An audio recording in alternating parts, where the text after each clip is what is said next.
এখন যদি এসে কেউ বলে যে গোপালগঞ্জে যে সমস্ত ঘটনা ঘটছে তারপরে কি আপনি বলবেন নির্বাচনের অনুকূল পরিবেশ আছে? আপনি কি বলবেন? না, নাই। এই যে জবাবটা আপনার কাছ থেকে না নাই পাওয়া, এইটাই ছিল মূল উদ্দেশ্য। আচ্ছা, নির্বাচনের পরিবেশ এখন নাই। দেখেন না গোপালগঞ্জে কি হচ্ছে। আমি যখন ইলেকশন দিব তখন কি আমার গোপালগঞ্জে ইলেকশন দিতে হবে না? ওখানেও তো ইলেকশন দিব। ওখানে এনসিপি মতো এরকম একটা মহান দল কোনো প্রার্থী দিতে পারবে না, এটা কি হইলো? যা কিছু ঘটেছে এটা কোনোটাই অপ্রত্যাশিত ছিল না। আচ্ছা, এনসিপি তাদের মার্চ টু গোপালগঞ্জ নামে যে এটা করেছিল, এটা তারা খুব ইন্টেনশনালি করেছিল।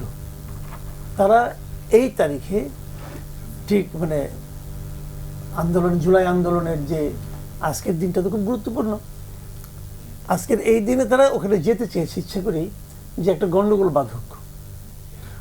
এটা মানতে হবে আপনাকে যে ঢাকা শহরের পরিস্থিতি আর গোপালগঞ্জের পরিস্থিতি এক না।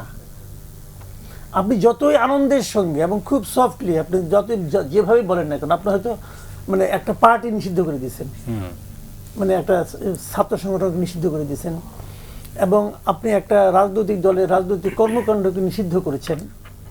তার মানে এই না আপনি নিষিদ্ধ করার সঙ্গে সঙ্গে মানুষের মন থেকে, হৃদয় থেকে পার্টিটা ভ্যানিশ হয়ে গেছে।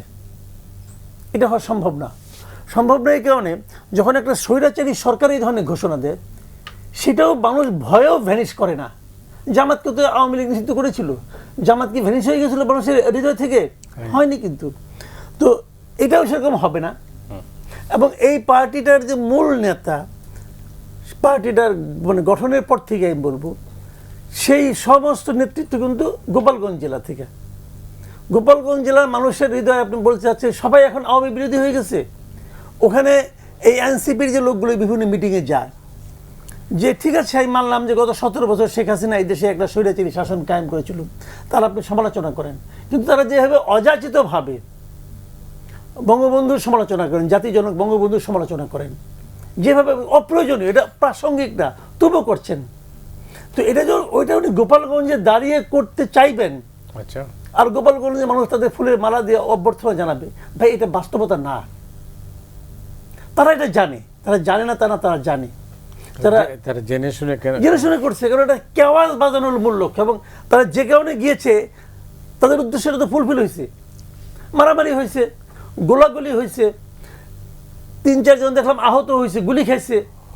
ওখানকার পরিস্থিতি আরও উত্তপ্ত হয়েছে। ওখানে 144 ধারা জারি হয়েছে তো। তো এগুলি কোনটাকে আপনি স্বাভাবিক বলবেন? স্বাভাবিক না। এখন যদি এসে কেউ বলে যে গোপালগঞ্জে যে সমস্ত ঘটনা ঘটছে তারপরে কি আপনি বলবেন নির্বাচনের অনুকূল পরিবেশ আছে? আপনি কি বলবেন? না, নাই। এই যে জবাবটা আপনার কাছ থেকে না নাই পাওয়া, এইটাই ছিল মূল উদ্দেশ্য।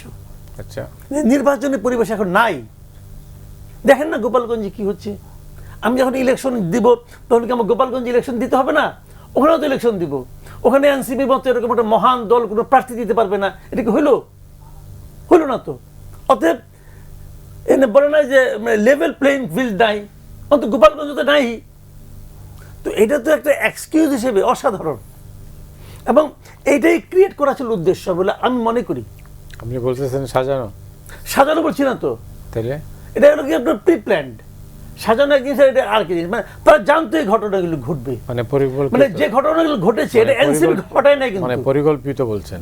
আমি বলছি যে এটা সম্পূর্ণভাবে পরিকল্পিত, এইভাবে যে উস্কানি দেওয়া হয়েছে, মানে ওখানে যাওয়াটাই উস্কানি। কিন্তু এই মুহূর্তে ওখানে যাওয়ার মতো বাস্তবতা তাদের ছিল না। যাওয়ার আগে তারা যে সমস্ত কথা কাহিনী বিভিন্ন জেলায় করেছে, বিভিন্ন জায়গায় বলেছে, তারা তো ওখানে যে এটাই বলবে। তো এই বলাটা স্বাভাবিকভাবে আমি মনে করি যে তারপরে যদি রাষ্ট্র, যদি সরকার যদি আগের থেকে পূর্ব পরিকল্পনা করে ওখানে ওরকম এনভায়রনমেন্ট ক্রিয়েট করার চেষ্টা করতো, তারা তো তাও করেনি।